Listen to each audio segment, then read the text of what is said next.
रात्रीची 11:30 वाजताची वेळ. भिवंडीमध्ये एका इमारतीच्या तळमजल्यावर दुरुस्तीचं काम सुरू होतं. तळमजल्यावर असलेला एक पिलर ठीक करण्यात येत होता आणि त्याचवेळी ही 4 मजली इमारत पत्त्यांच्या बंगल्यासारखी कोसळली. आजूबाजूचे लोक लागलीच धावले. बचाव कार्यासाठी पथकांना फोन करण्यात आले. टीम्स दाखल होत गेल्या. रात्रभर बचाव कार्य सुरू राहिलं. काही जणांना ढिगाऱ्याच्या खालून बाहेर सुद्धा काढलं. आशेचा किरण तयार झाला खरा, पण काही वेळापुरताच. सकाळी 10च्या सुमारास बातमी आली, या ढिगाऱ्याखाली अडकून 9 जणांचा मृत्यू झाल्याची आणि अजूनही काही जण ढिगाऱ्याखालीच अडकल्याची. पण भिवंडीमध्ये नेमकं घडलं काय? इमारत किती जुनी होती? ती कशी काय कोसळली? आणि बचाव कार्याच्या अपडेट्स नेमक्या आहेत काय? पाहूया त्या व्हिडिओमधून. नमस्कार, मी शार्दूल आणि तुम्ही बघताय बोल व्हिडिओ. भिवंडी शहरातल्या बालाजीनगर गंगारामवाडी इथं कोहिनूर नावाची बिल्डिंग आहे. 2007 साली या बिल्डिंगच्या कामाला सुरुवात झाली. त्यानंतर 2012 मध्ये ही इमारत बांधून पूर्ण झाली. पण 14 वर्षांपूर्वी बांधलेल्या या बिल्डिंगला भिवंडी निजामपूर महानगरपालिकेनं धोकादायक म्हणून घोषित केलं होतं.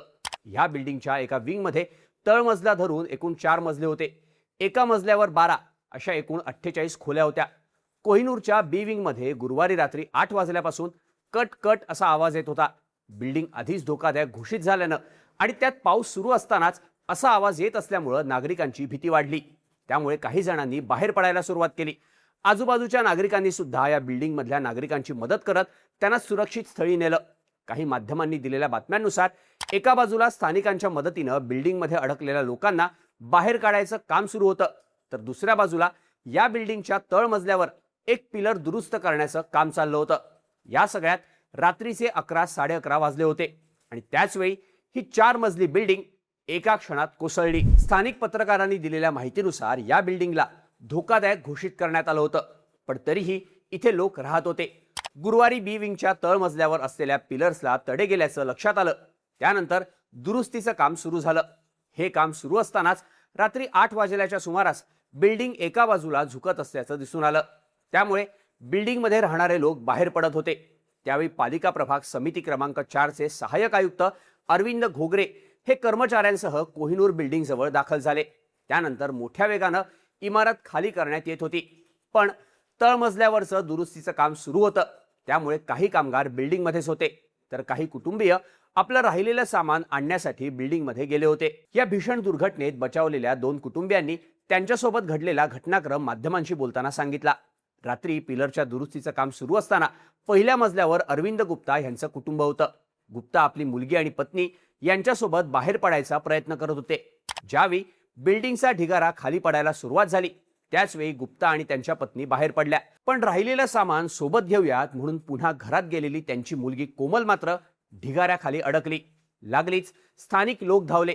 महानगरपालिकेचे कर्मचारी धावले आणि कोमलची कशीबशी सुटका करण्यात आली. असाच धक्कादायक प्रसंग घडला तो सायरा कुटुंबासोबत.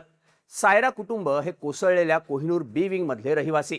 बिल्डिंगला जात असलेले तडे, बिल्डिंग एका बाजूला झुकत जाणं, यानंतर सायरा कुटुंबानं समोरच्याच एका सुरक्षित इमारतीत जायचं ठरवलं. या इमारतीत राहणाऱ्या सायरा कुटुंबियांच्या जुन्या शेजाऱ्यांनी त्यांना आसरा दिला. सायरा कुटुंब आपल्या इमारतीतून निघून समोरच्या बिल्डिंगमध्ये पोहोचलं, बसलं आणि पुढच्या 10च मिनिटात त्यांच्या डोळ्यांसमोर कोहिनूरची बी विंग कोसळली. आपण जिथं राहत होतो, आपण 10 मिनिटांपूर्वी जिथं होतो, ती इमारत कोसळताना सायरा कुटुंबानं आपल्या डोळ्यांनी पाहिलं. फक्त 10 मिनिटांच्या फरकानं आमचा जीव वाचला, नाहीतर सगळंच संपलं असतं. मोठा आवाज झाला म्हणून आम्ही खिडकीतून बाहेर पाहिलं तर बिल्डिंग खाली कोसळली होती. दैव बलवत्तर म्हणून आम्ही सुखरूप बाहेर पडलो. पण सगळा संसार, आयुष्याची कमाई, कपडे आणि पैसे त्या ढिगाऱ्याखाली गाडले गेले, असं सायरा कुटुंबियांनी माध्यमांशी बोलताना सांगितलं. स्थानिक नागरिक, बिल्डिंगमधले रहिवासी आणि महानगरपालिकेचे कर्मचारी घटनास्थळी पोहोचले होते. त्यामुळे त्यांनी लागलीच सगळ्या बचाव पथकांना फोन केले. भिवंडी निजामपूर महानगरपालिका आपत्कालीन कक्ष, अग्निशमन दल, TDRF आणि NDRFच्या पथकांनी घटनास्थळी धाव घेतली.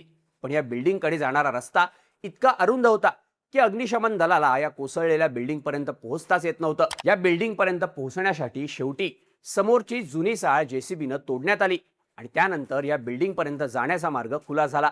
बचाव कार्य करणाऱ्या अधिकाऱ्यांनी या अपघातात तळमजल्यावर काम करणारे मजूर आणि आपलं सामान घेण्यासाठी पुन्हा बिल्डिंगमध्ये गेलेले कुटुंबीय अडकल्याची भीती व्यक्त केली. त्यानंतर सगळ्या बचाव पथकांनी ढिगारा बाजूला करण्याचे प्रयत्न सुरू केले आणि आत अडकलेल्या लोकांना बाहेर काढायचे प्रयत्न सुरू झाले.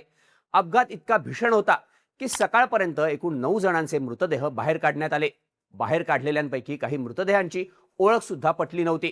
अजूनही बचाव कार्य सुरू असून एनडीआरएफच्या पथकाकडून स्निफर डॉग्स आणि अत्याधुनिक उपकरणांच्या सहाय्यानं ढिगाराखाली आणखी कोणी अडकलंय का याचा शोध घेतला जातोय.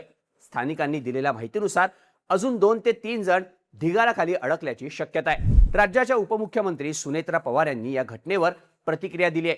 त्या म्हणाल्या, भिवंडीतील नारपोली परिसरातील कोहिनूर इमारतीचा काही भाग कोसळून झालेल्या दुर्घटनेत निष्पाप नागरिकांचा दुर्दैवी मृत्यू झाल्याची घटना अत्यंत वेदनादायी आहे. या दुर्घटनेत मृत्युमुखी पडलेल्या सर्वांना भावपूर्ण श्रद्धांजली अर्पण करते. शोकाकुल कुटुंबियांच्या दुःखात आम्ही सहभागी आहोत. या दुर्घटनेत जखमींवर तातडीनं उपचार सुरू असून घटनास्थळी एनडीआरएफ, अग्निशमन दल, पोलीस प्रशासन तसंच स्थानिक यंत्रणांकडून युद्धपातळीवर बचाव कार्य सुरू आहे. अडकलेल्या नागरिकांना सुरक्षित बाहेर काढण्यासाठी सर्वतोपरी प्रयत्न केले जात आहेत. दुर्घटनेतील प्रत्येक बाधित कुटुंबाला आवश्यक ती सर्व मदत आणि सहकार्य उपलब्ध करून देण्यासाठी प्रशासन प्रयत्न करत आहे. पण या दुर्घटनेमुळे अनेक प्रश्न उपस्थित झालेत. जर दुरुस्तीचं काम सुरू होतं तर नागरिकांना आधीच बाहेर का काढण्यात आलं नाही? बिल्डिंगचं काम निकृष्ट दर्जाचं होतं तर परवानग्या कशा काय मिळाल्या? आणि चूक पिलरच्या दुरुस्तीमुळे झाली की आणखी काही कारण होतं? याची उत्तरं आता चौकशीनंतरच मिळतील. पण एका क्षणात 9 जीव गेल्यानंतर तरी असे प्रकार होणं थांबणार का?